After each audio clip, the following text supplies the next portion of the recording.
In the heart of Central Africa, inside a country with a long history of upheaval, exists a rare group of big cats, the tree-climbing lions of Ishasha. Numbering just over 24 animals, these few remaining lions are under threat from cattle ranching in an ever-shrinking territory. Lions just come to eat our cows. They don't come just for good things. People seek retribution, and more lions die. It's a battle between an age-old predator and an ever-growing population of humans. Ironically, these very lions may prove to be the salvation of Western Uganda's wildlife and national parks. I've come here to locate these unusual lions and join local biologist Dr. Andy Plumtree on a mission to capture and collar the big cats. Can we get people into the cars? It is dangerous. They can wake up much quicker than... Okay, let's go. As a biologist, I travel the world through some of the toughest terrain, researching animals to better understand their behavior. Now, I'm on a mission to find the biggest and baddest creatures on the planet. I'm Niall McCann, and I'm here in the southwest corner of Uganda, searching for the tree-climbing lions of Ishasha.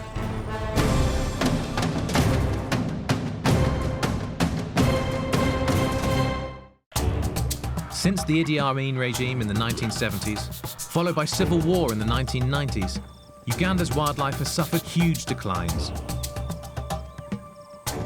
In the country's largest park, Queen Elizabeth, elephant, hippo and giraffe populations are a fraction of their former size, and only 140 lions remain.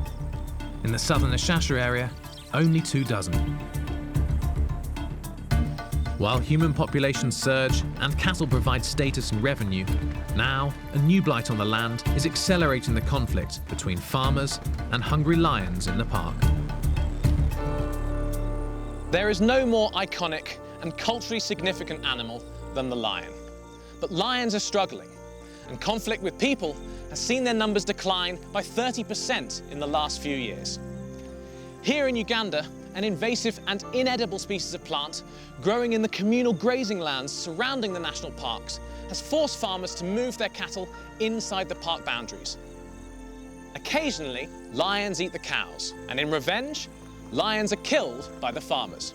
So I've joined forces with a team of researchers who are trying to resolve this conflict by putting GPS collars on members of one of the most unique populations of lions anywhere in Africa, the tree-climbing lions of Ishasha. In order to find the small population of lions in this vast area, I'm heading south across the park to meet with biologist Andy Plumtree and his team. Where possible, they'll replace worn-out collars and use the transmitter's signal to locate the pride. They use this radio system to basically pick up the lion collars. We have 2 lions that are down here that have got collars on. We have got to find a suitable candidate for collaring, and we begin by following the faint signal of the previously collared female. Then, something catches my eye. We've come across these fantastic tracks, which are relatively fresh, but would have been sometime yesterday. And heading along this way, they start on the far side of the road, and then they cross and head that way. And then they've gone down into the ravine off in that direction.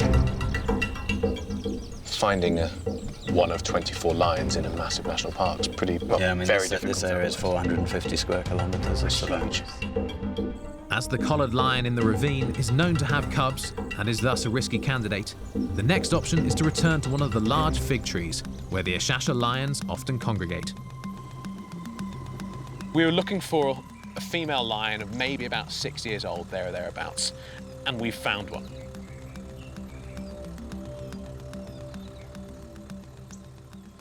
Would this one be a candidate for putting a radio collar on?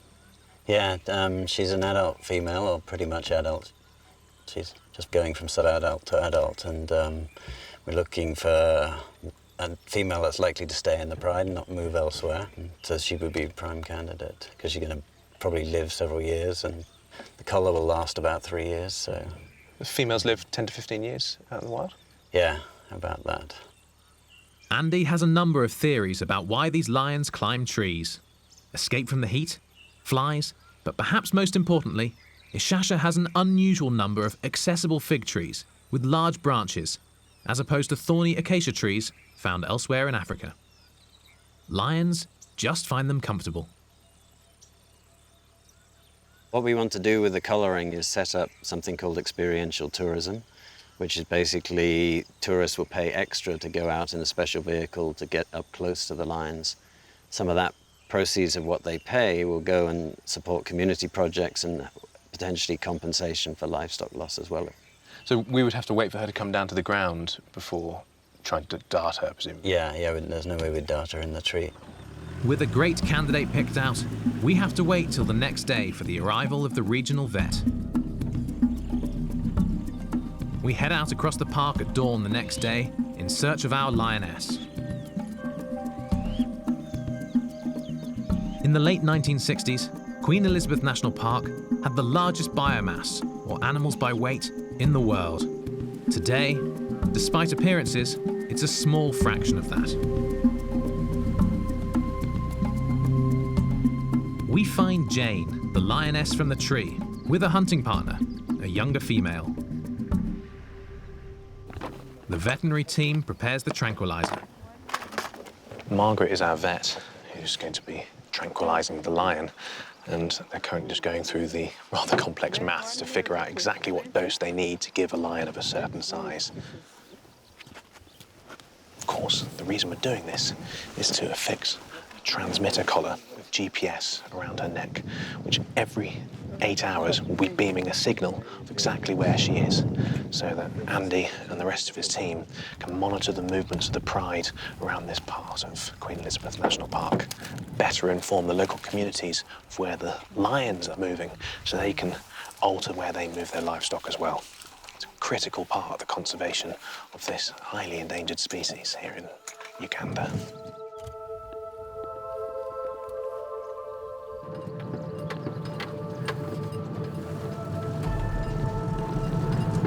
Heading towards the lion now. It's just down there.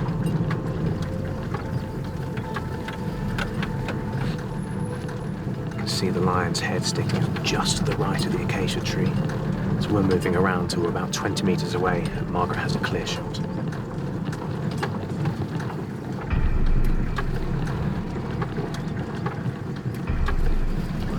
The lion just yawned, massive teeth like that. There's two. We're aiming for the one on the right, which is slightly older. It has to get up. You have to get it up. So the lioness is lying down. It can easily deflate. We just need her to sit up, and then Margaret will be able to get the dart straight into the muscular part of her thigh, hopefully.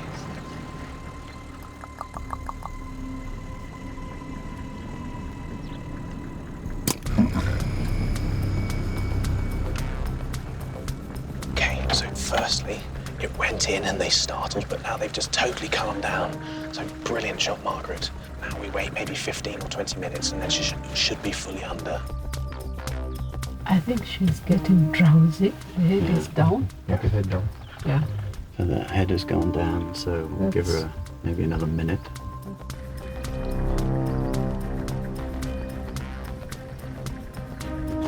Using the truck, we have to isolate the lion to be collared, as the younger one may rush in to defend her downed partner.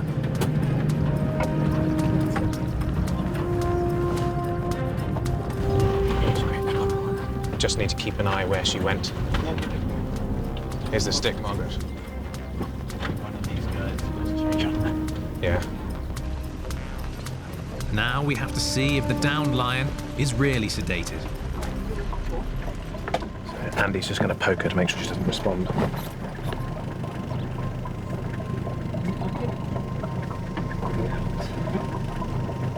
She's definitely asleep. So, Just when we thought it was safe to step out, the lioness shows she's still full of life.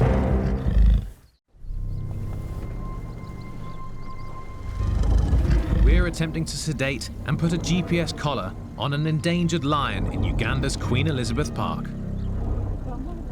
So we have this vehicle just to make sure that the other lioness stays away. So we chased her out that way, but she banked round And the last thing we want is her coming back. So we've got some of the park rangers just going that way to make sure that she stays away, so we can do everything with this lioness in total safety. It's wise to be cautious, since the second lion could sprint in defensively in seconds. Margaret's making sure that the cat can't swallow its tongue. The tongue's out, so she can't possibly choke on it, so she's not going to have any problems while she's under the anaesthetic. It's a big, healthy female.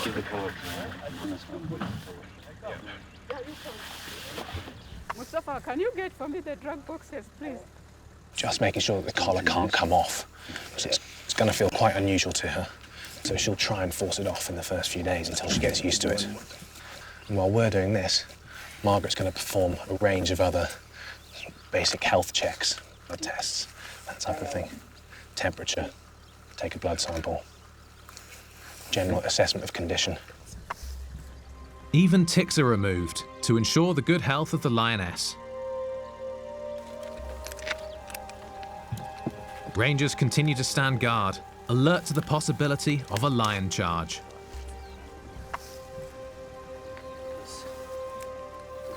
And we have a look at this paw. Absolutely enormous. Essentially the size of my hand. And like most cats, they have retractable claws, like these. So they tend to keep them up, kept within the rest of the paw, but when they're attacking, they evert those claws and then they're put into action. It's incredibly sharp, about 1 inch long. So we've just given her a bit of iodine because she's got a wound inside here. And iodine's an incredibly good disinfectant. It kills basically everything. She's missing a couple of incisors. Just broken off a couple of incisors. Nothing serious. Otherwise, dentition looks really healthy.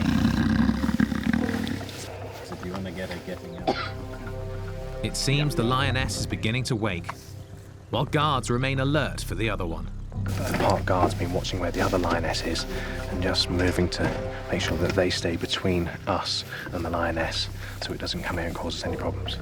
Right, so now we have to get back into the car. Margaret's administering the reversal agent and that will take effect pretty quickly. And then we monitor the lioness. That was incredibly quick, incredibly efficient. It's been 26 minutes precisely. Collar is on. Job done. Fantastic.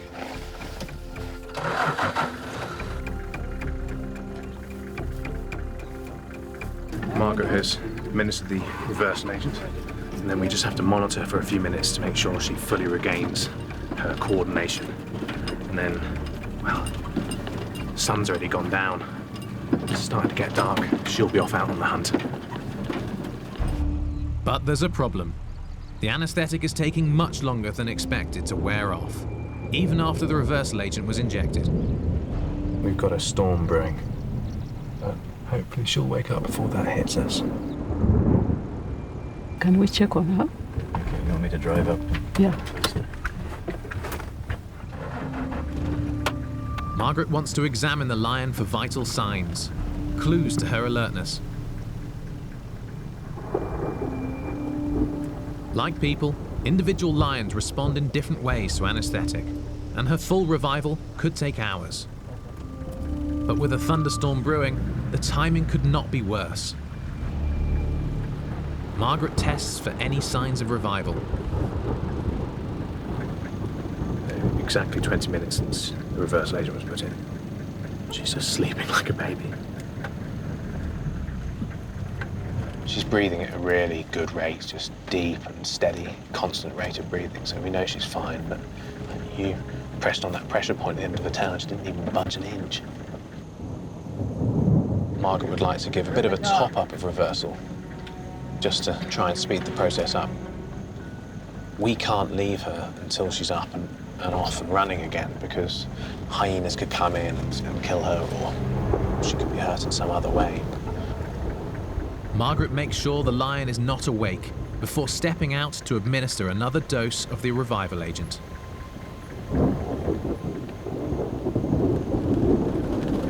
Whoa, wow, look at that.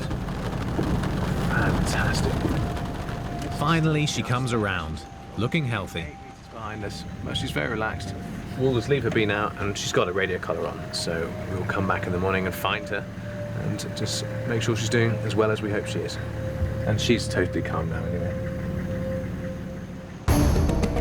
Next, I head north to hear of big cat attacks and a very noxious weed that is affecting the future of the park and the remaining lions.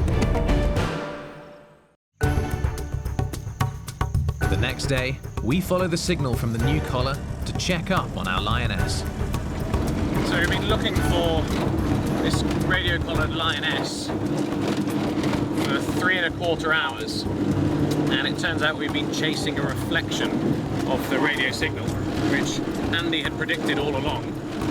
And what she's done is head off into a ravine, so the signal was easily lost. It must have been bouncing off various other things, sending us on a merry dance around the park.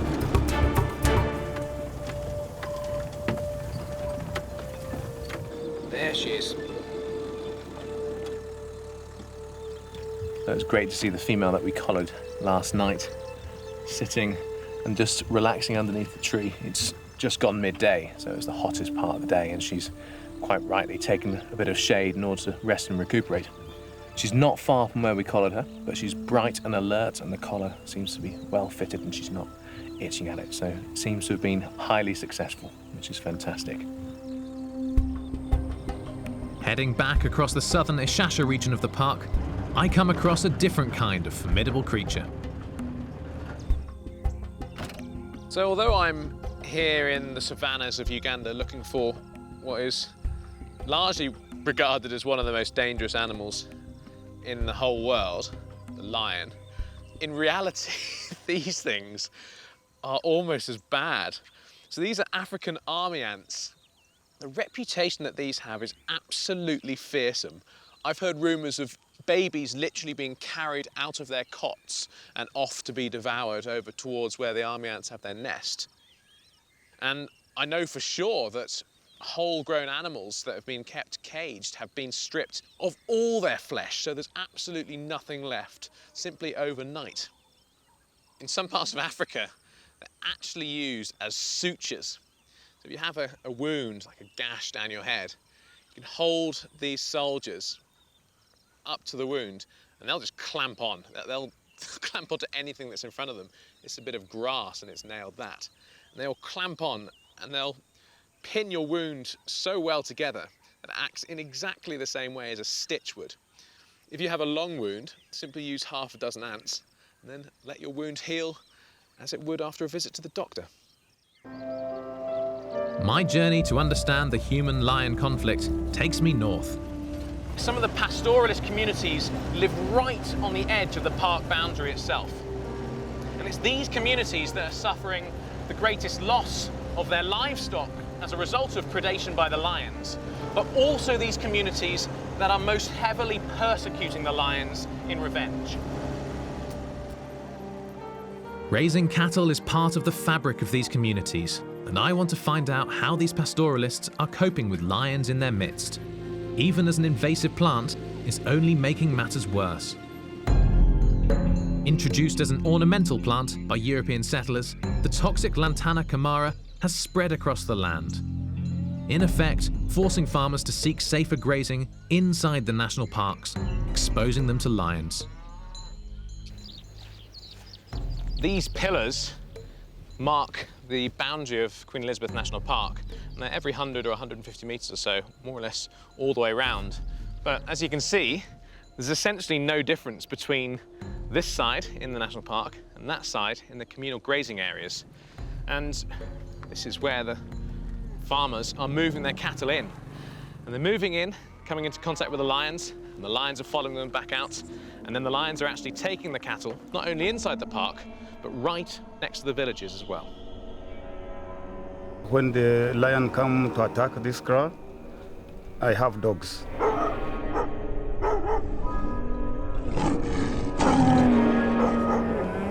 So when the dogs bark, they make noise, then I wake up. I just chase the lion with my dog.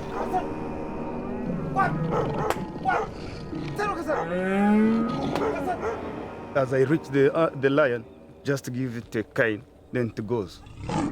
When your cow is eaten by a lion, then it means you are not going to survive. It's an absolutely enormous number of cattle here, probably over 100 head of cattle, and they'd all belong to one person. And it might not seem such a bad idea, but these cows, these spectacularly charismatic longhorn cattle, are highly non-productive. They do not produce good or much beef, and they do not produce much milk either. What would be a far better situation would be if they sold off these cows and replaced them with much more productive cows. Therefore, they need far less in order to get much more out of the same investment. I speak with Nelson Goomer, who manages the park's wildlife, about the dilemma. How do you manage the conflict of lions and people? Because lions are taking livestock. How do you go about trying to reduce that possibility? There's no policy of compensation. So if the lions eat your livestock, that is certainly not compensated. Now, we try to support the livelihood of these communities. When it is an injury, then we meet the medical costs. But we're trying to look at initiatives that would help communities to benefit. Maybe tourism would be one of them. This elder in the village told me they plan to put up a better lighting system in the village to keep lions out of the communities at night. For the time being, there may be an even easier solution. Eliminate the invasive plant.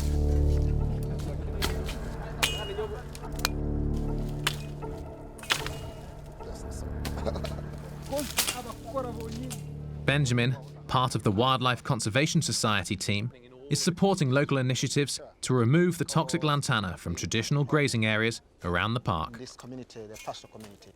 How much of an issue is the lantana? Does it cover a large area of the grazing land? Yeah, it was 2/3 of their land was covered by lantana kama. In this community, 2/3. At least now they are going at least less than that.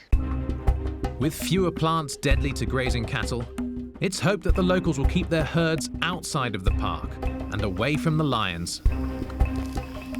When I head back south to Ashasha to resume the lion collaring, I come across a massive python with a nasty temper. It's day 4 of our lion study in Uganda's Queen Elizabeth National Park. Heading out this morning, I get 2 surprises. First, we're stopped dead in our tracks by a herd of very territorial elephants.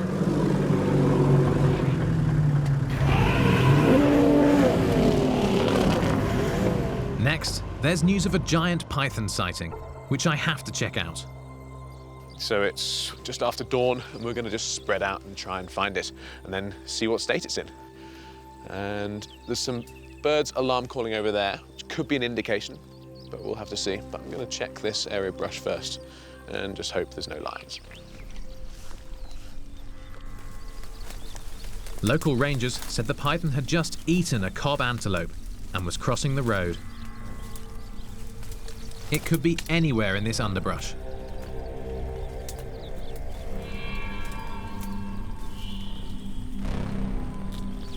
A small hole there, too small for it to have got into.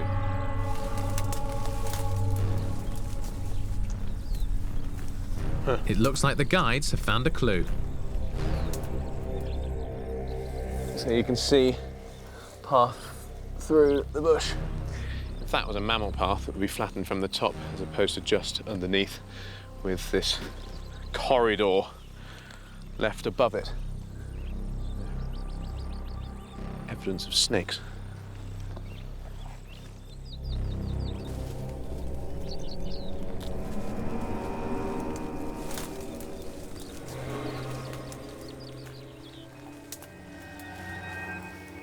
Well, I found it. And from this angle, it looks enormous. So now you get that kind of sense in your stomach of the butterfly starting, and you just don't know what's going to happen. Right, you can see where it's eaten. Tail here. Here is the head. It's big, so based on its head size, I would say it's probably around 11 to 12 feet. So what I'm going to do is just try and encourage it out without actually having to manhandle it out. then we can have a good look at it. Here it comes. Hello. These guys are notoriously aggressive. Just maniac, lunatic, aggressive, that type of thing. But, as well as that, they have just an incredible strike length. Here she comes. Whoa! I don't want to handle it too roughly because it's eaten and I don't want it to regurgitate its food. So ideally I can just kind of encourage it out so we can get a good look.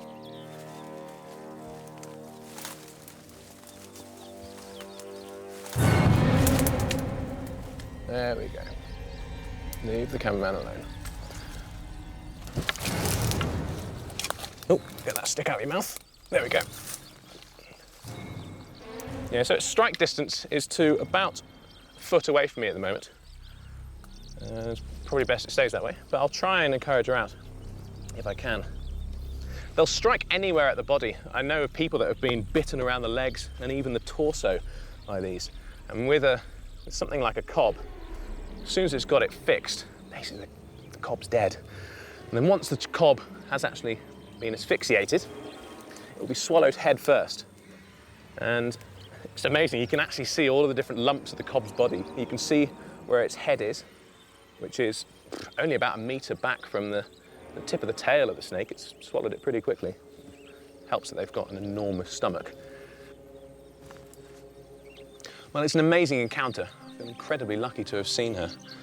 And because she's so full, I don't want to stress her out any more than I already have, just by moving this around and getting a good glimpse of her. I'm just going to have to guess, based on her enormous size, that she is a pretty full-grown female. Probably 20 years old, there or thereabouts. Probably has another 10 years worth of picking off the cob around this national park in her. Excellent, we'll leave you alone.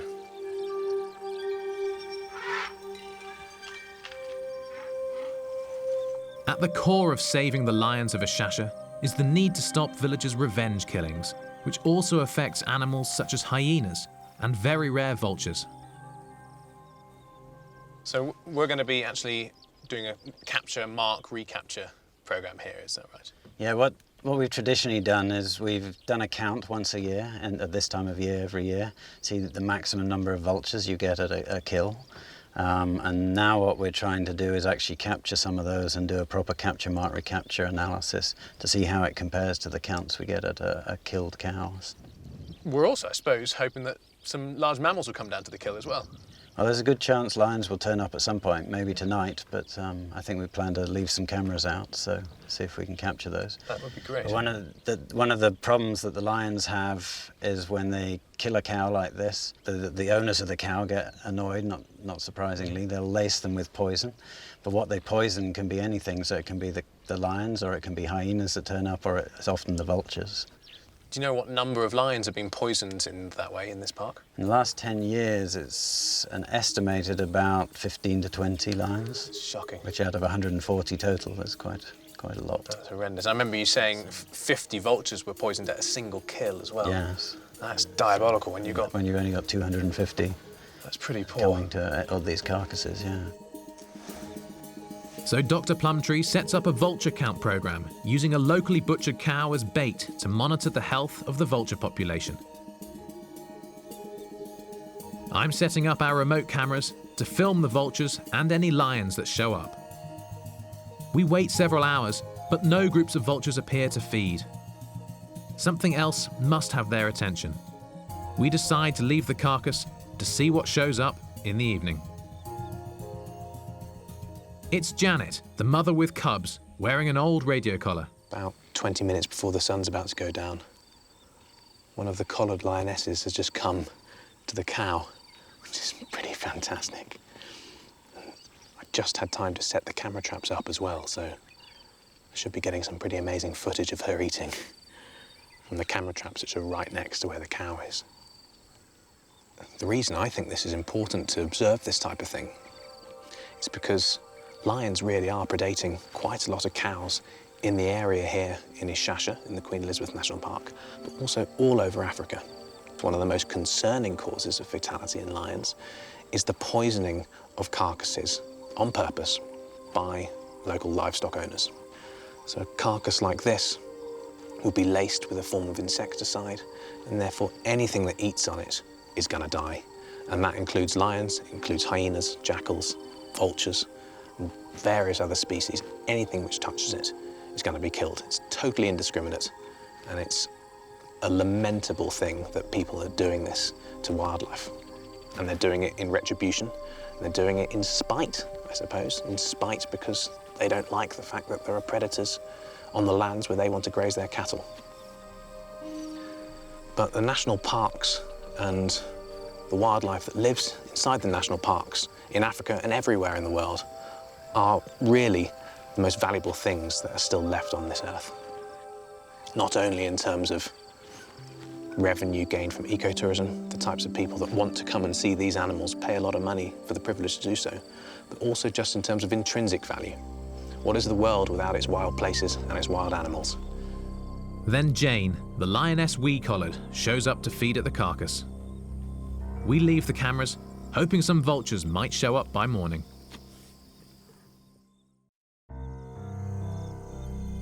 It's day 5 in Uganda's Queen Elizabeth Park, and rangers have just told us about an elephant killed by poachers nearby. A meal this big may have fed the vultures for a week and explain why none came to the cow carcass last night. That's incredibly sad. Elephants are hugely intelligent and have very complex social groups and tight family networks. And the loss of an individual like this would be keenly felt by all of its family members and members of the herd. Made even more tragic because it's simply so that some loser can have an ivory carving on his desk. I'd like to meet the man.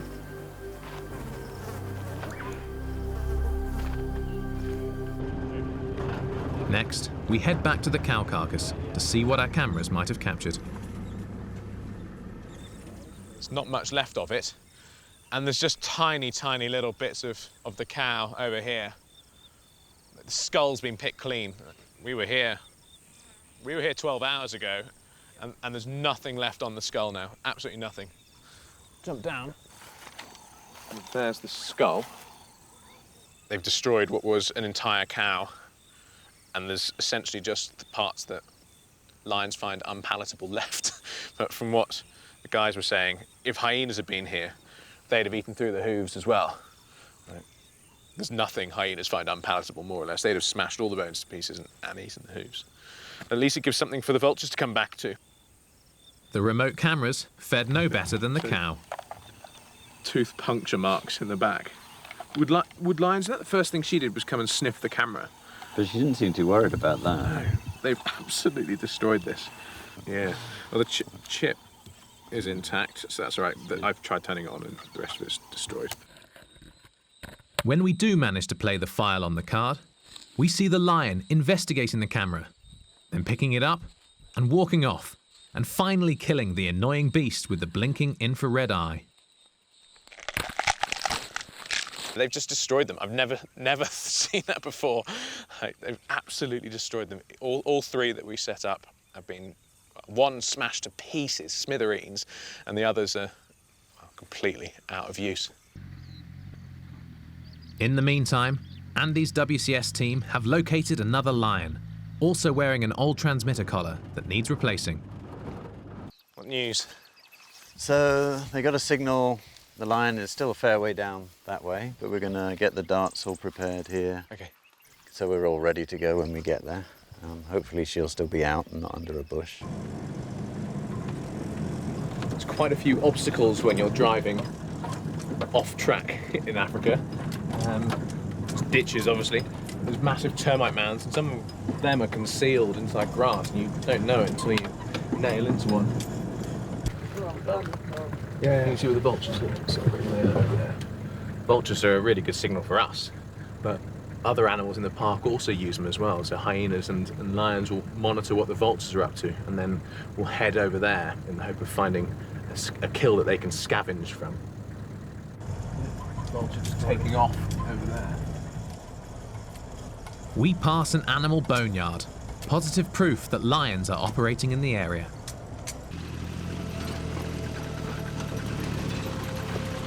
So she's definitely in the middle of the swamp. We've been circling all the way around the swamp and this signal's going right into the centre. We've just done a half circuit around it and the signal's been strongest right in the middle. So I think we're going to drive much closer again, just rule out a few of the bushes that are surrounding the swamp and see where she might have entered or where she might be exiting. The lioness could be anywhere in this tall grass, and it's a short leap to the top of the vehicle. So the lioness was next to us by about a metre, and she just went that way, so we're going to turn to the right and hopefully then flush her out towards where Margaret the vet is.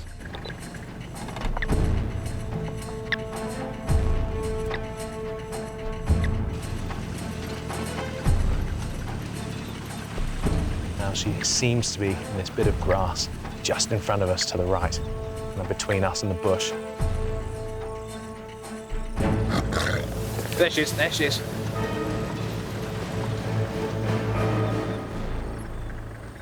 There she is. So now we just watch her. She's just gone back into the bush over there, or into the swamp right next to that bush. We So were we're going to have supposed to to go back back, her off, but she's back in. try and cut her off, but we got stuck. She just came back round and back into the swamp again about 40 metres away.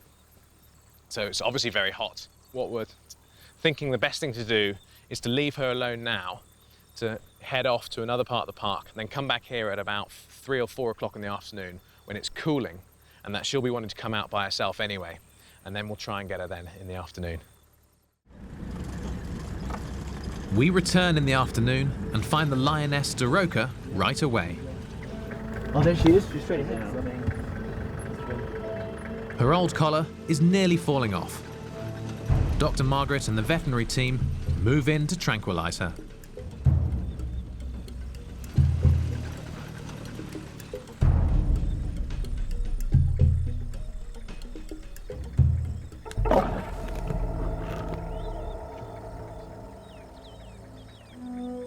So the dart went in, but then I saw it bounce out.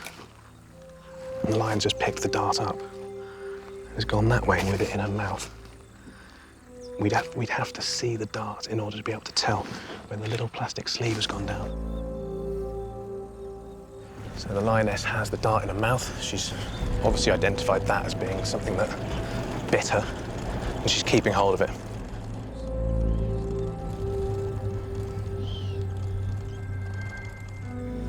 She's laying down just over there. And she's moving. She's moving, that means probably didn't go in. Second time lucky. This dart has to hit the mark if we're going to help out this dwindling lion population. Okay, that one is in. It's in the back leg, exactly where it belongs. So 5:32 in the afternoon. Dart is definitely in. We got it, fantastic. So it seems as though the lion's actually trying to figure out what it was that just bit her. They're not massively bright, as Andy has emphasised. They tend not to associate the sting with the car that was right next to them. She's currently kind of looking around. She hasn't taken the dart out of her leg yet. And I expect her to go down in the next couple of minutes. It's been a minute and a half since it went in. This is pretty amazing stuff.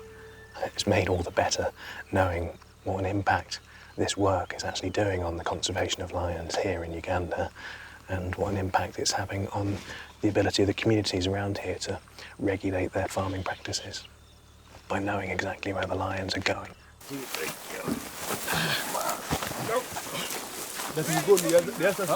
Now we're going here. Daroka is moved out of the hot sun into a cooler shaded area.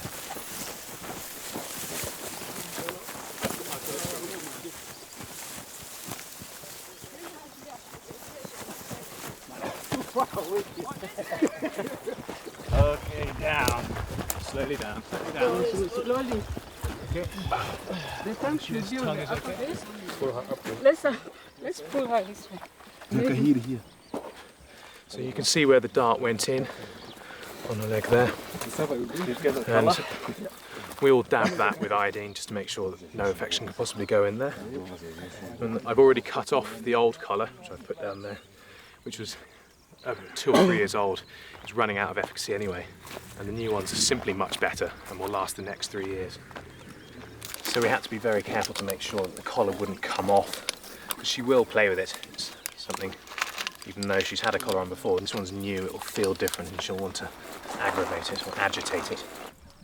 As before, a complete health check is done. So Margaret's just put a few antibiotic drops onto the wound and injected her with some antibiotics just in case she's suffering any form of bacterial infection. And those drops will stop that wound where the dart went in from getting infected. So she'll be totally safe. So here's some ticks which were latched onto her. One of the things you have to watch out for when you're working with large mammals, they're surrounded by ticks, either on them or just in the habitat where they live. It's now 25 minutes since went in, 26 minutes now. So we still have plenty of time. Once she is unconscious like this, what are you looking for in terms of a general health assessment? So normally we would do a body condition score and say whether it's in excellent condition, good condition, poor condition. What would this condition be? This is excellent. She seems, she's strong, powerful girl. Yeah, there are some conditions that would normally cause swellings on the underside. She's able to retract her tongue now. Yeah. That's a sign that she's waking up slightly. She's now able to retract her tongue. So when she's retracting the tongue like this, she's fully awake and we need to be careful. Okay.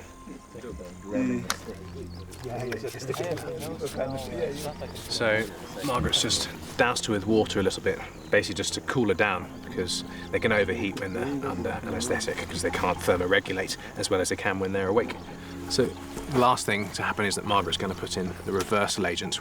At the moment she's probably quite conscious, she just is paralysed at the moment, so the reversal agent will reverse the effect of the anaesthetic and she'll be able to move on her way. Based on the previous lion, I'm expecting a slow recovery. Can we get people into the cars?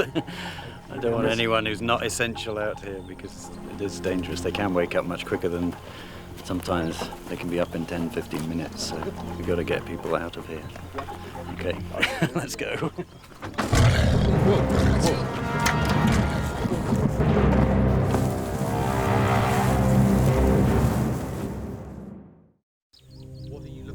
Perhaps the comatose lion's twitching tongue should have warned us. But since the last one took hours to wake, the film crew and I are feeling relaxed. Can we get people into the cars? I don't want anyone who's not essential out here because it is dangerous. They can wake up much quicker than sometimes they can be up in 10, 15 minutes. So we've got to get people out of here. Okay, let's go.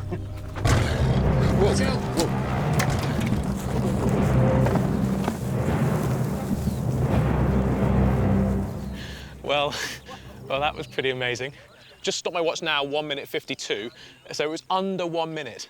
So under a minute after the reversal agent went in, she was able to sprint.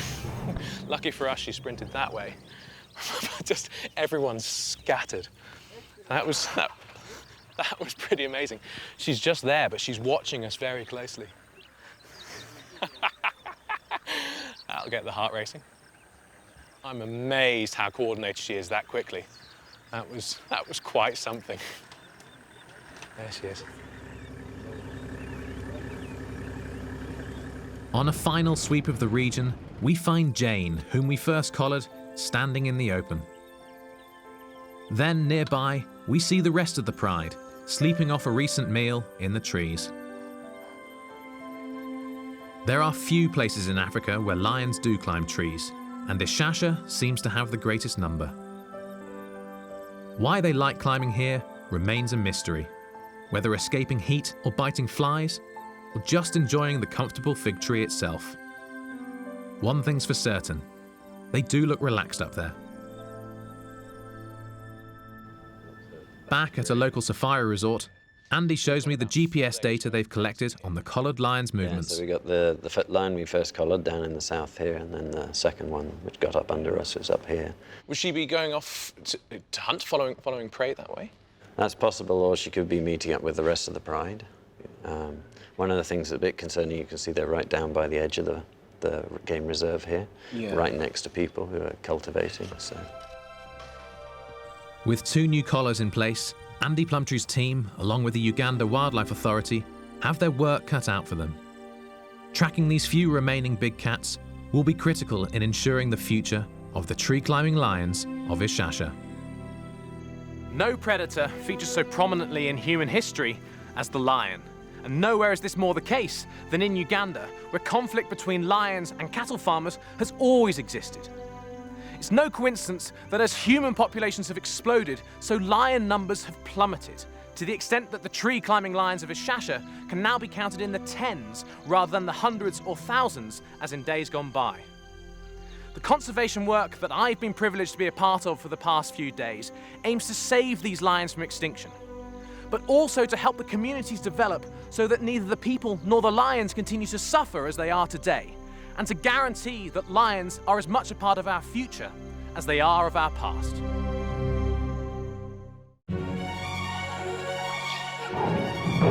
There's a gorilla at large. He's in the aisles, in the balcony. He's everywhere. Get out of his way before it's too late. Misunderstood from the start, labelled as monsters of the forest by early explorers and later Hollywood movies, these largest of the apes are today facing extinction. Deep in the African jungle, this close human relative is clinging to life. Only a few hundred mountain gorillas are surviving in small patches of rainforest that line the volcanic mountains of Rwanda, Congo, and Uganda. I'm in Uganda, trekking through the mountainous jungle terrain alongside the gorilla doctors, who are on a medical mission to save these last great apes.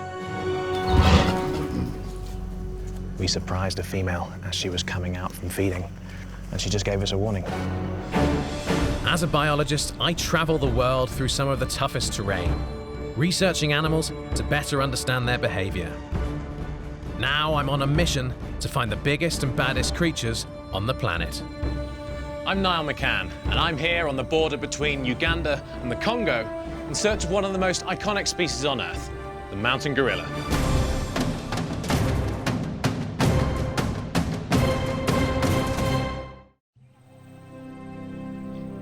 For centuries, these Central African jungles have been slow to reveal their secrets, concealing mystery animals known only to local people. Mountain gorillas are a unique subspecies of the gorilla genus. Living at high elevation, their thick fur protects them against cool temperatures and the steady rain that falls onto the mountain slopes. Gorilla troops usually contain one mature male, the silverback, who can weigh 220 kilograms and stand 6 feet or close to 2 meters high. He protects the females and young from predators and other males seeking his mates. Protective charges by silverbacks can be frightening and potentially dangerous, but the work of researcher Diane Fossey in the 1970s allowed us to more fully understand these complex social primates. Ever since their sensational discovery in the mid-1800s, gorillas have been portrayed as savage and ferocious beasts, culminating in the film King Kong. And the persecution continued unabated as we hunted them for trophies and we kidnapped them for the pet trade and for zoos. And now, in the jungles of Central Africa, little more than 800 mountain gorillas cling to survival in what remains of their habitat. But some people are trying to make a difference. And I've come to Uganda to join the gorilla doctors, a team of veterinarians dedicated to securing the future of this most magnificent of animals, the mountain gorilla.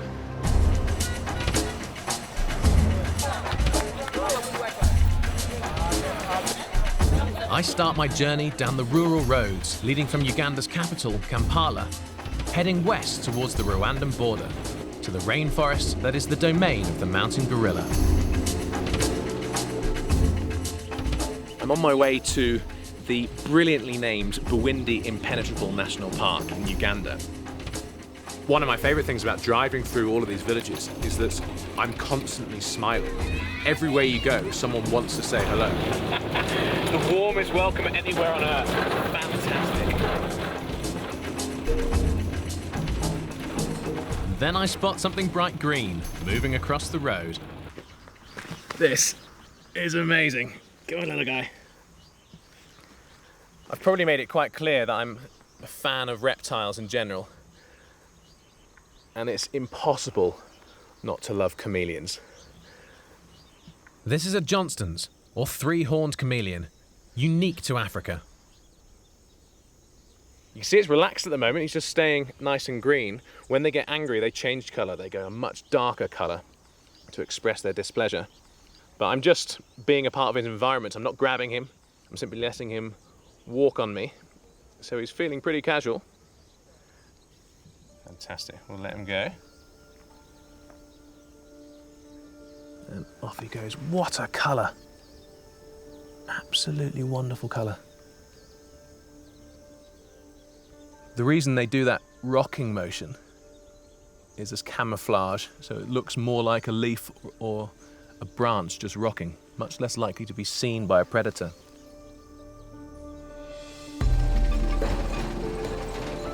The road travels through farming areas, rich with volcanic soil. As magnificent as this land is, I'm reminded that the spread of people and agriculture is also impacting the gorillas.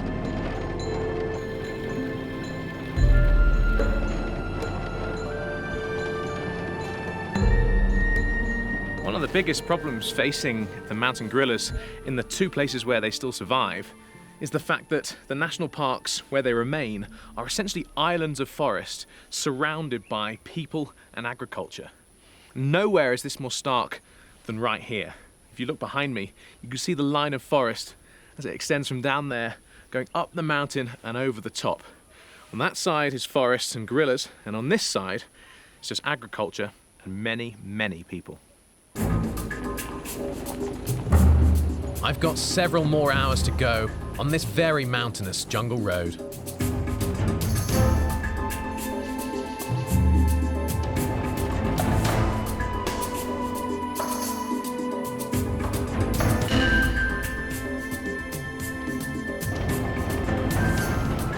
Meeting oncoming traffic here is always a challenge. Hello. The land is surrounded by tea plantations, an industry started by the British in the early 20th century. They called Uganda the Pearl of Africa. I meet up with Dr. Jan Raymer and the other gorilla doctors at the inn where Diane Fossey stayed during her escape from a war in the Congo in the 1960s. Joining Dr. Raymer is Communications Officer Jessica Burbridge and Regional Vet Fred Naziyamana. So in 1985, right before Diane Fossey died, she was seeing gorillas dying in snares and from human-induced trauma. And she said there needs to be a veterinarian there. Just a couple of months after, in 1986, the first gorilla doctor came over. His name was Jim Foster. And he set up a little clinic. And since then, it's been almost 30 years and it's grown into an international team of vets. There's 14 vets that are working in the 3 countries. It's the greatest thing. It's the greatest thing ever. I mean, that's why we're here, is to help these animals. And when we can do an intervention and save a life, it's the greatest feeling. It really is. After my veterinary school, I always felt I needed to do something positive towards gorilla conservation. First up is a health check on a gorilla troop several hours away in Rushaga, where people have been living side by side with gorillas for decades. So they'll go and find another group and they'll raid and they'll capture a female.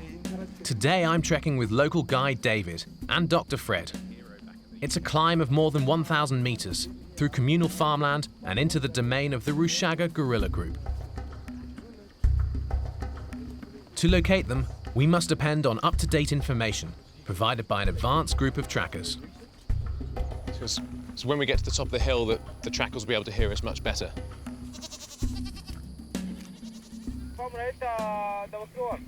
Haya, sasa waendelea. Hawa iko chini kwa bonda ama iko juu kidogo kwa mlima? Yeah, I didn't quite understand all of that. I have just talked with the trackers. We have always got trackers, they go very early in the morning to locate these animals from the point where we left them the day before. And how are they getting on? But as I talked with them now, they say they are still following yesterday's tracks and they are getting close to where they expect them to have nested. Okay. Yes. So then from there we'll find out what direction they've gone today. Yes. It's sensational. We leave the last of the farmland behind and head towards the deep jungle. This jungle is one of the most spectacular I've ever seen, and I've spent a long time in the jungles of Central and South America and Southeast Asia and Australasia, and yet I can say that nothing surpasses this. Then, right at the border of the national park, a group of gold miners eke out an existence. Do they have an amalgam like mercury, or is it all just panned? I think it's panned. Mercury would be a bad thing. While this is small scale, other oil and mining projects are threatening the delicate rainforest ecosystems of Central Africa. It's been a pretty amazing walk-in so far. They're not called mountain gorillas without reason. We've been climbing and descending and traversing across incredibly steep terrain, which is the last places where these gorillas survive, really. Anywhere in the lower lands are just filled with agricultural people, and of course, where people and animals coexist, animals tend to lose out.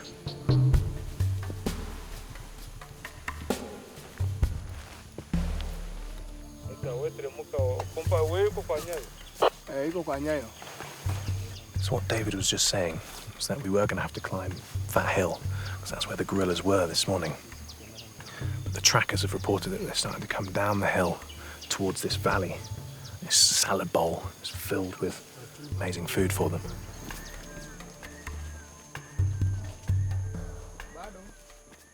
Briefly, the point where we are is going to be our preparation point. In case of anything like charging, running is not the best option. You are all advisable to stay and feel submissive. So you are advisable to stay still. Early explorers did not heed this warning and were terrified when silverbacks defending their troops charged them, even bending rifle barrels in half, adding to the monster myth. My goodness, there they are. Finally, the gorillas have been located in dense vegetation on a very steep slope.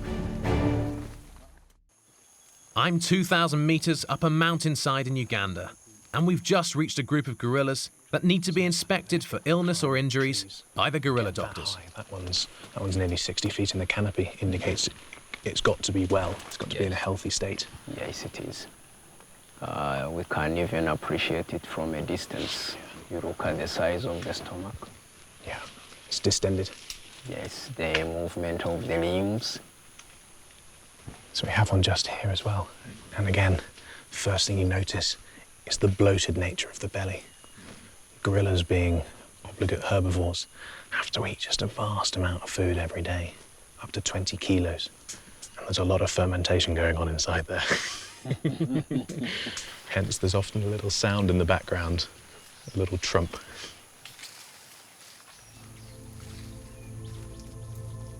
With all the females around, we know the big silverback must be nearby.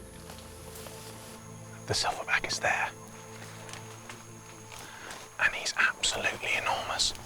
This one is known for being a very successful predator on other groups. So he will raid other groups and steal their females. But he will raid by himself, even if the other group has 3 males. He's big, he's very strong, and he's got incredible bravado. A month ago, he stole a new female. So his group is now up to 9, and he looks very well indeed.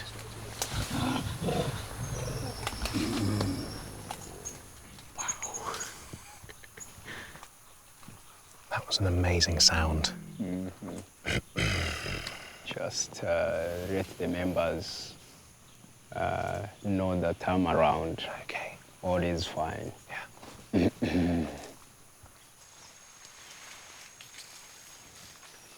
He's on the move. He's just strolled forwards.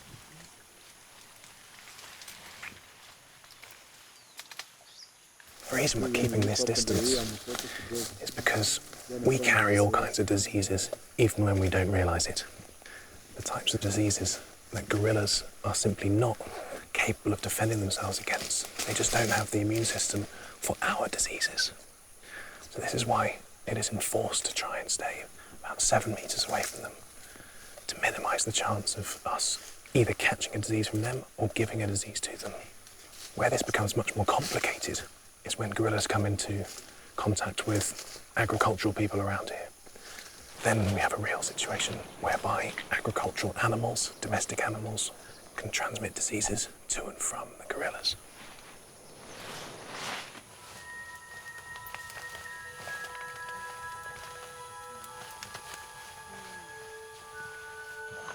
A large female there, a baby here, and the silverback there. One of the animals most historically feared by people. And yet look at this. This is peace-defying, it really is. They have been vilified for all time, persecuted, almost to the point of extinction. Now, just a tiny population left. The work of the gorilla doctors, of Fred, Jan, the rest of the team, is absolutely critical in ensuring the survival of one of our closest relatives, one of the most iconic species on Earth. The way we have treated them through history is abhorrent, diabolical. And I'm so glad that now there is sufficient incentive to change, to repair some of the damage we did, to try and guarantee their survival. It's very healthy. They are feeding normally. The big berries, they are feeding enough. That sound, there is it all. They are comfortable. They are getting it all. They don't feel threatened by our presence. I have to be careful not to get too close to the baby. The silverback is just a few meters away and could charge. There's a baby gorilla just behind me, and the silverback just down there. Silverbacks and all the other gorillas in the family will defend the babies with their lives. So when European zoos and other people have come in to try and steal baby gorillas to sell to the pet trade or to sell into zoos, almost the whole family has had to be slaughtered because they will defend them with their lives. It belongs here and not in someone's home and not in a zoo. Finally, I hope we're learning that gorillas belong in the wild. Next day, I head out to visit some nearby villages who have a long history of living next to and among gorillas. In the past, some encounters with local farmers and hunters did not end well for the gorillas. And I wanted to find out if attitudes are changing since the creation of the park in the early 1990s. For the young, gorilla ecotourism brings money. This elder remembers when his people had a different view. And when they met the gorillas, was it always a friendly interaction? That when they met them in the forest, they used to think that there is a person in the forest, and they used to give them distance, not going to close to them. So they used to think it was a lost person in the forest? Is it bad luck to meet them? Bad luck. They thought it was bad luck to meet a gorilla. Yeah. These dances, put on for tourists visiting the gorillas, help the community by providing funds for the care and schooling of village orphans.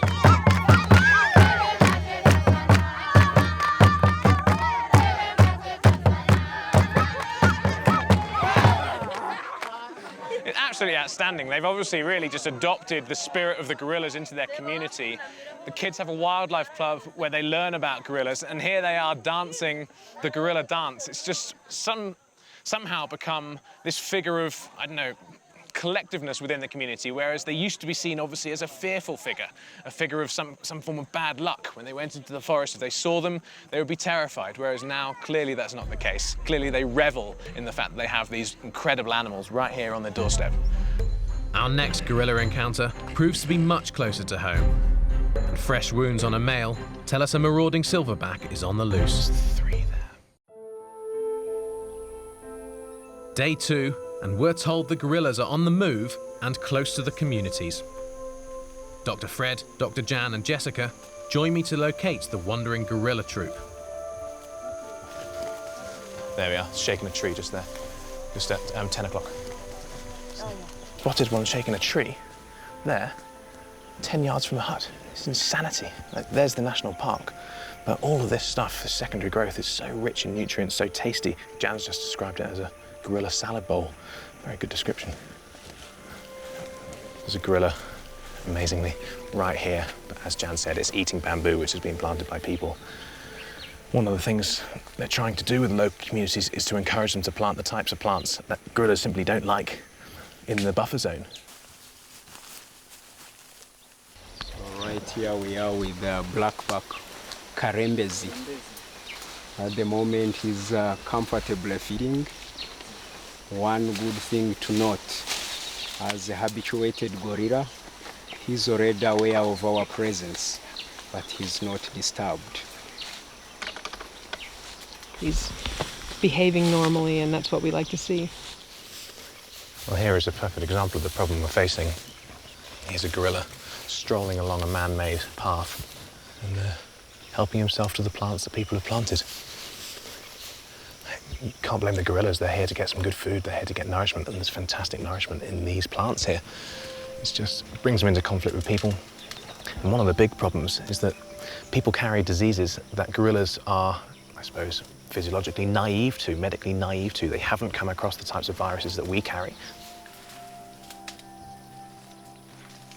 On our data sheet, we record everything that we can. So if we don't see locomotion, we saw everything else, but we didn't see locomotion. And then that goes into a computer program, spits out a report at the end of the month, which helps us understand disease, injury, and the progression of that in those animals.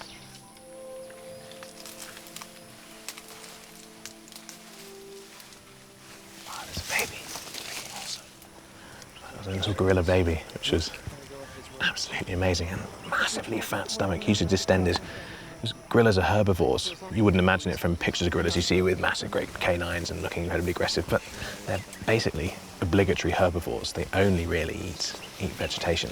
It's very difficult to get much nutrients out of a leaf or out of a stem or something like that, so they just have to eat constantly. They eat up to 20 kilograms of vegetation a day. That's a huge, huge amount. It's hard for a human being to eat a kilo of food a day. I've tried, it's really difficult. Oh, there's babies playing up here. Look. Yes.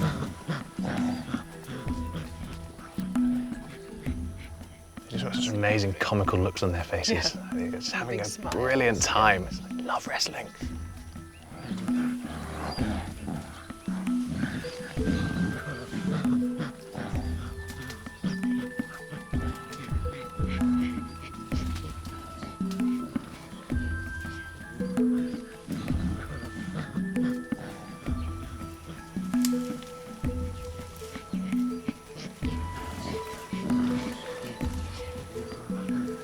This is all obviously immensely fun for them, but it serves a really useful purpose as well. It prepares them for real battles when they're much older, when these young male baby gorillas are going to be fighting for their own groups. It's looked like a bit of playtime, and it is, but it's preparing them for life as an adult.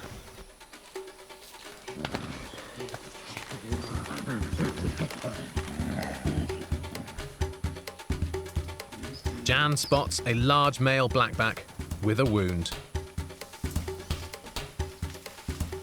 See the scar on his back? Big wound. It's healed really well. It's apparently 1 week old. It must have been very sore when it happened. He's a blackback, sub-adult male. So every now and then he's just going to be beaten up by the big silverback. It's going to happen. Life is tough as a gorilla. This playtime is preparing them for a life of battling for their own group. And sometimes they get seriously injured. I just spoke to Jan. She said that, according to Fred, that the silverback that attacked the blackback we've just seen, the one with the big scar, was the same silverback that attacked one of the groups up in the mountain. It's obviously a marauding lone silverback. He's maybe trying to steal females to start his own group. It's something they do. They come into existing groups. They beat everyone up and they try and steal females for themselves, set themselves up as a harem leader.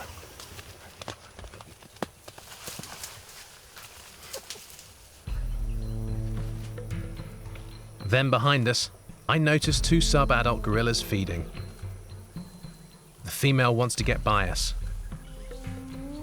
She's cautious, as we are.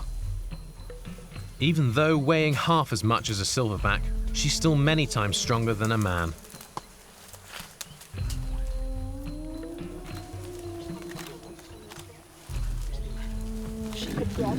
Reassuring gorilla feeding grunts are given.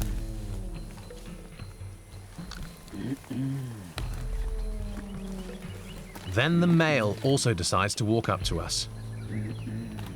He's getting very close.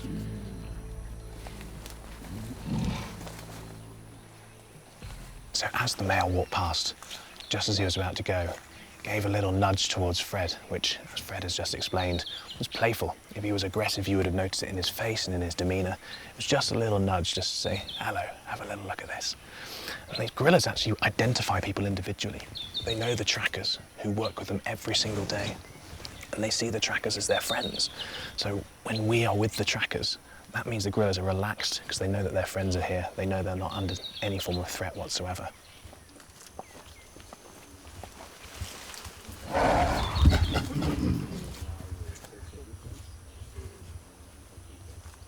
So what just happened there was we surprised a female as she was coming out from feeding. And we're very close, we're probably about 6-7 meters away from her. And she just gave us a warning. You could hear it, you could see it on her face. That was a real warning, that wasn't playful, that was, you've overstepped the mark. It was our fault, we snuck up on her by accident. But what's remarkable that Jan has just pointed out, that the gorillas are walking around on an official walk as a part of one of the lodges here. We are on the River Loop walk. People could be sitting having a pina colada in there, not knowing that there's a group of 15 gorillas 20 meters away from them.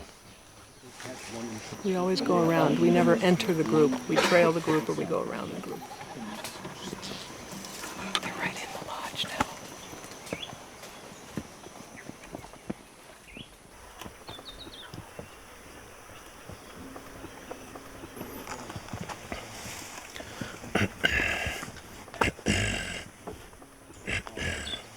To avoid a potential confrontation, I step back to give this blackback male some space.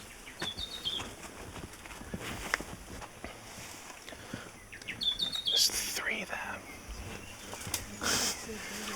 It's a blackback, it's a young male gorilla.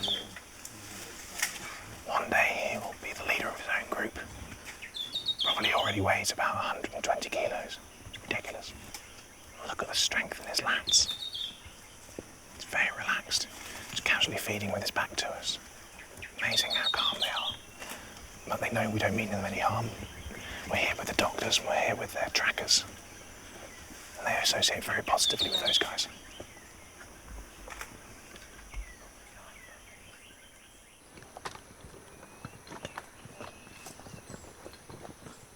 Yeah, I think we can stop from here because the group is like going further and further towards the people. There's a community just there as well. Yeah, the community people. They may even go beyond this bush to avoid risks of disease transmission and stress. So will the trackers now encourage the gorillas to go back towards the forest? Yeah, sure. The trackers will begin now chasing them, pushing them back to their habitat, to the forest. We have trained the trackers on the best way to handle that of pushing the gorillas back to the forest. Passively, presumably. It's passive. It's been an amazing experience. Obviously, I've witnessed some of the things I never thought I'd have the privilege to see. But it's just been made all the more pertinent by the fact that we are here in a tourist lodge. There's a sign for a massage just down there, and a gorilla walked straight past it, and there's a tourist just wandered up there. It shows the real problem that's happening here. It's human-animal conflict, and the gorillas are the losers. Next, I get an ape's eye view of the park. and news of the marauding silverback comes in. He's injured another silverback, and the team springs into action. Back at the park, we're waiting for any emergency health reports from trackers in gorilla territory. And I'm going to try and climb this tree to get a bit of a view over the park. It's one of the most remarkable national parks left in Africa, one of only 2 places where the mountain gorillas still survive. And what better way to have a look at the park and view what remains of the gorilla's habitat than by getting high up into the canopy. Too high.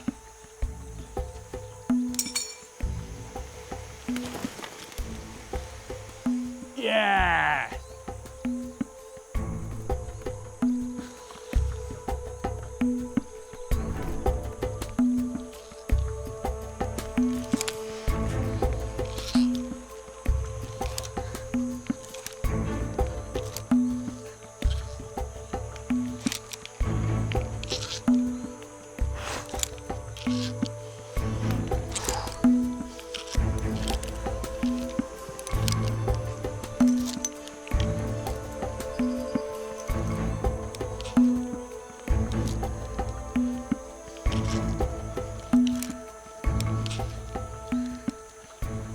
Yeah, fair way up a tree here, and I've got a view over the valley on the far side. So the proximity of these groups of gorillas which live all around me to those massive communities of people that live just over there is genuinely a concern, and something that the gorilla doctors are really working hard to try and mitigate against. Now, the gorillas in most parts of their habitat, i.e. Rwanda and Congo, don't really climb trees, but here they seem to. For whatever reason, there must be good food up here, or potentially protection against ground-based predators such as leopards. But being up here, it's ape's eye view, and also gives me an opportunity to really appreciate just the absolute wonders of Bwindi Impenetrable National Park. Back at the lodge, it's day 3 of assessing the health of local mountain gorillas, when we receive word of an attack on a silverback. We can see if that one's available. I received a call from the warden in charge of tourism. He just informed me about an injured silverback of Mobare group. They can survive terrible lacerations with nothing, but we just need to go and see and assess. Suddenly, Fred receives his phone call, and action stations, baby. We're off. So, better go pack my stuff away. When I came to Uganda to meet the gorilla doctors, I knew about the work that they did. I knew that they performed medical interventions, but I never imagined that I would get to see one myself. And yet we have just received a phone call that a rogue silverback gorilla has raided another group to try and steal some females and has attacked the resident silverback, who has suffered the types of injuries that certainly require an assessment and potentially even a medical intervention.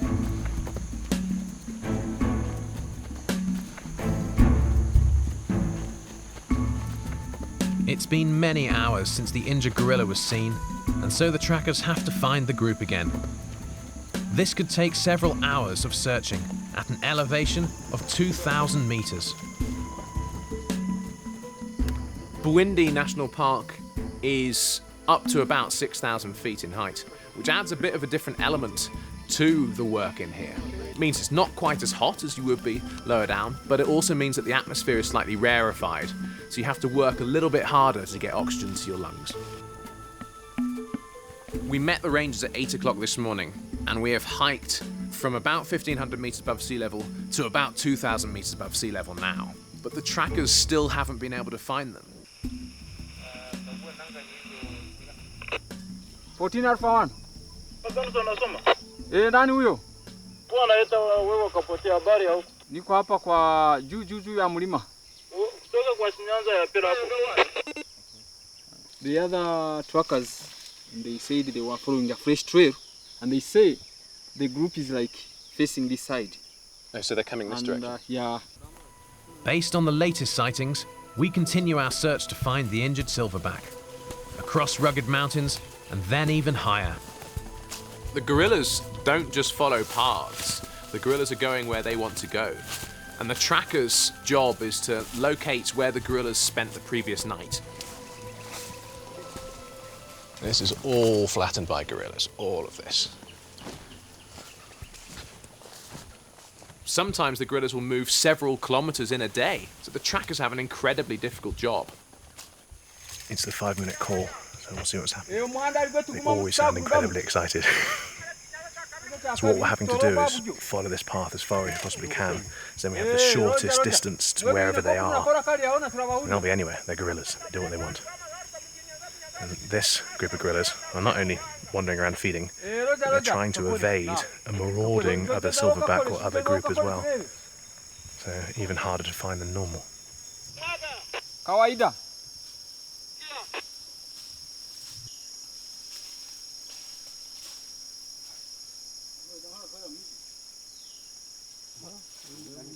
No. Magejmo. Leka tubanze twabuga kashe tubone kwakora. I've been communicating to the trackers. They said we branch this way, and I'm not picking them on when they communicate. Because we're down in a dip.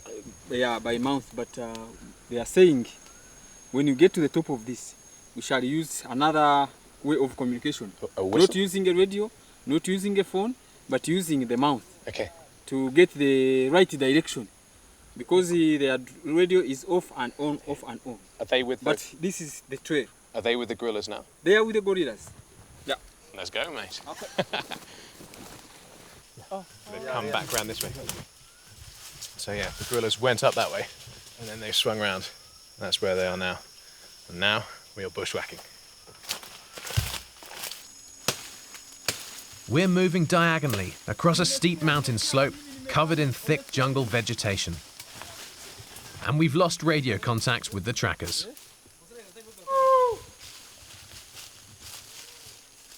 There they are. We're getting close enough that we can now hear them within 150 meters.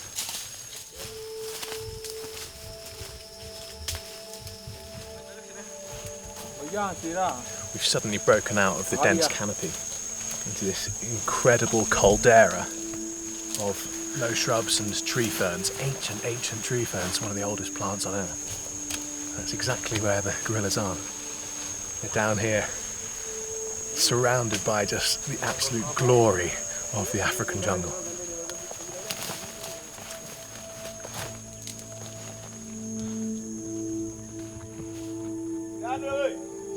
This group of gorillas that was attacked is essentially fleeing from the marauding silverback that attacked them. And as a result, they are proving incredibly difficult to find. Just up there. Just one last push up this hill.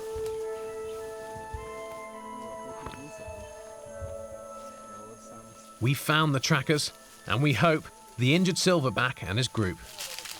The trackers are here. Exactly as we thought. So the trackers were tracking a wild group, which just kept on going. And late in the afternoon, they realised, double back. And now, 4:15 in the afternoon, we finally caught up with them. These guys caught up with the gorillas. Impressive work. This is not ordinary day tourist tracking. Our main focus is on the injured silverback. We want to go in first to do an initial assessment. After the assessment, As Fred is briefing us, I notice a movement behind him. come up. Incredibly, it's the injured silverback come to pay us a visit. I'm up a mountain in Uganda's Bwindi National Park with the gorilla doctors when Kanyonyi, the injured silverback we've been looking for, suddenly appears.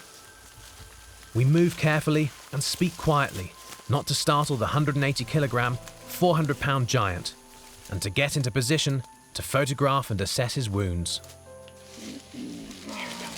He's approached within a few meters of us, and we don't want him to feel threatened and possibly charge.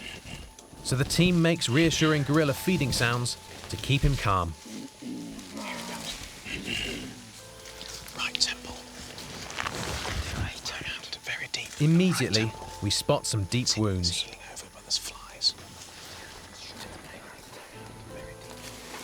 laceration here on his arm, but he's alert, he's responsive, he's eating, he's moving.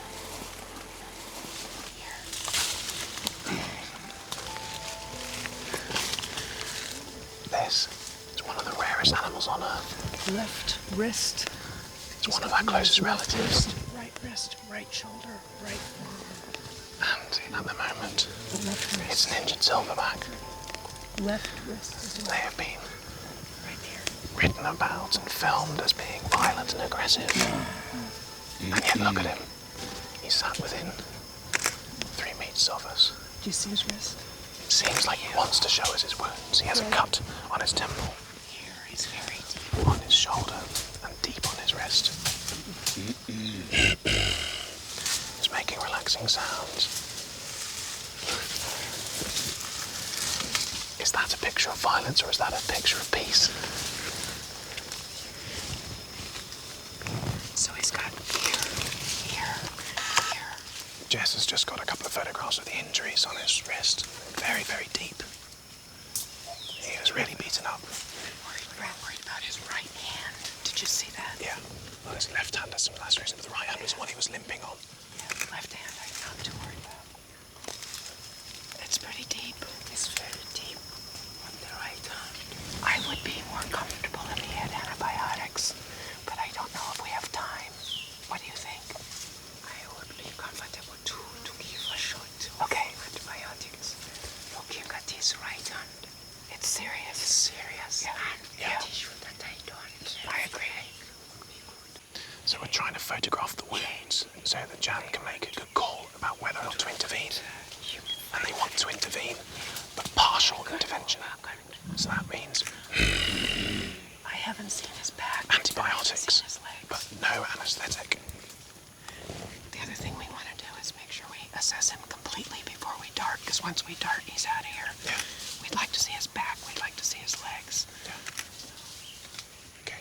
So please. So we'll go behind. Okay. We're going to move to go behind to try and see him from behind. So we're going to move around the back and just make sure that he isn't badly hurt behind. Oh, here he comes. Everyone close by maintains a submissive posture to keep the huge silverback calm.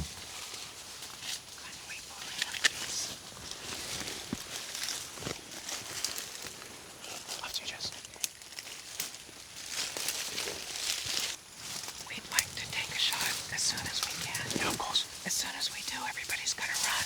That's fine. So they're going to go and prepare the dart gun with some antibiotics because the wound on his wrist seems to be getting necrotic. We've taken photographs of the wound on his face, his shoulder, and they all look fine. But the one on his wrist, the flies were around it and it was going a funny colour.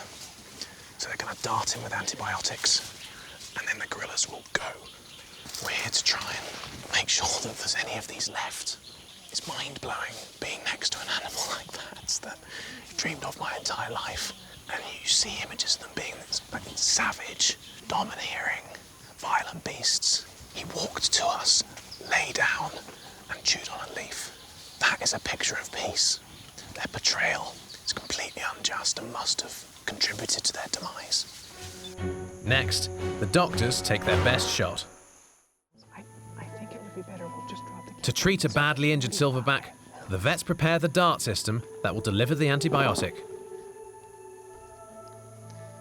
The Jan's just charged the dart so that the antibiotics in the solution is right up the tip of the dart, so when it hits the gorilla, it's all going to go into him. It could get dicey, Of course. but hopefully he'll just run away. But you never know. Brace yourself. Yeah. So it knows what the gun is. It doesn't like the gun, so we have to keep it hidden. And what will be, will be. Everybody knows that if he charges, you should stand your ground and try not to pee your pants. Noted. It's never happened before, but there's a first time for everything. Dr. Fred charges the dart gun. A female gorilla watches nearby.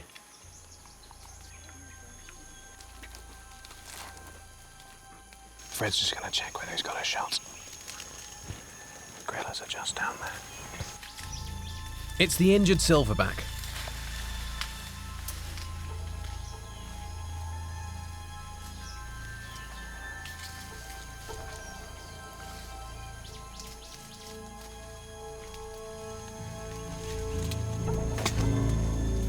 No. Kill it down. So they shot the gorilla from a distance of about 4 or 5 meters, and the dart hit his back and just bounced straight out, which means the antibiotic will have just sprayed over his back, won't have gone into the muscle, which is where it needs to go in to have its effect. And he just turned around nonchalantly, shrugged his shoulders and strolled off. So Jan has just sent back to get the porters to bring down a replacement, because Fred has another dart, but that has anti-inflammatory, and the important thing here is the antibiotic, because of that necrotic wound on his wrist. But the silverback has moved deeper into the underbrush, and we've got to find him to administer the medicine before sunset, or risk being stuck in this mountainous jungle terrain after dark. They're just trying to locate him.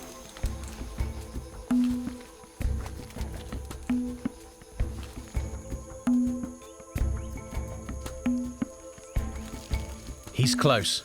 The dart is kept hidden from view. Searching for the silverback, we come across a female who warns us about moving too far into her space.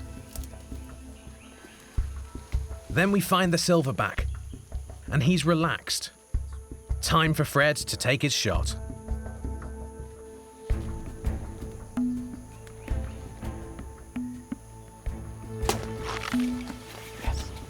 It's a perfect hit.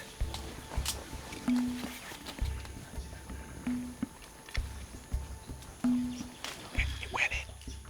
So they've just retrieved the dart and the sleeve has come back, so they know it's gone in, which means they know the antibiotics are in him, which means he's going to be all right.